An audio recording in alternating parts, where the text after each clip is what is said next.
दे, मूलचंद सितार दे।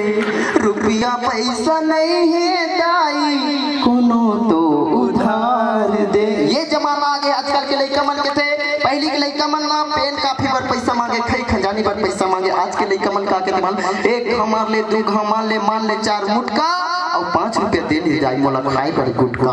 ऐसा जमाना आ गए तो खुश नसीब होते वो दाई दादा जेला सरवन जैसे बेटा मिलते। सरवन अक्का सेवा करी अपन दाई दादा के किसी इतिहास के पन्ना में नाम ला जाने जाते, वेद पुराण में नाम ला जाने जाते। लेकिन आज के लड़का मन, आज के युवा साथी मना कोई दाई दादा की सेवा नहीं कर सके।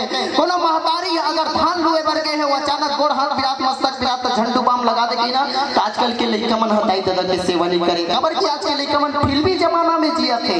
कहते ना देख ले माँ का सब भाव भक्ति में, देख ले सबसे मन हा फूले है, भाव भक्ति में सबके मन हा फूले है। और वीडियो शूटिंग वाला भैया देख ले कैसे सलमान खान बराबर बटन फूले हैं। ऐसा जमाना हो गया ना। आज के जम्मू ड्रो संगवारी मन फिल्म के सीखा थे, आज के जम्मू ड्रो संगवारी मन फिल्म के सीखा थे। चेहरा कतरी में हाल नहीं है मार सलमान खान का दिखा था। आज के जम्मू ड्रो संगवारी मन फिल्म के सीखा थे, चेहरा कतरी में हाल नहीं है मार सलमान खान का दिखा थे।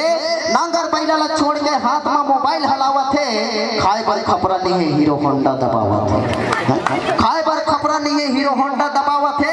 सुना थे डिस्को गाना कनिहा ला मटकावा थे।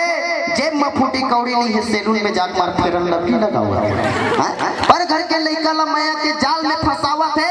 तोर सन शादी करूं कि वो लड़का ला घर में लाना थे। दाई दादा कहते पर घर के लड़का का बल्ला तो उल्टा दाई दादा धमकावा थे। घर ले बहरी निकल जाके हुई दाई दादा ला चिल्लावा थे। हुई करके थे दाई दादा सही बात है बेटा कि गधे पर बैठो तो वो उछाल देता है, कि गधे पर बैठो तो वो भी उछाल देता है, और पूरा हो वक्त तो कोई भी टाल देता है। जवान लड़की के चक्कर में जवान लड़का अपने बूढ़े माँ बाप को भी घर से निकाल देता है, अपने बूढ़े माँ बाप को भी घर से निकाल देता है।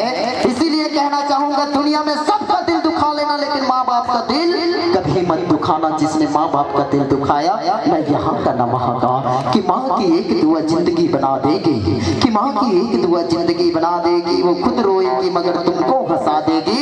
कभी भूल के माँ बाप को मत रुलाना, वरना आंसू की एक छोटी सी बूंद पूरी धरती को हिला देगी, पूरी धरती को हिला देगी।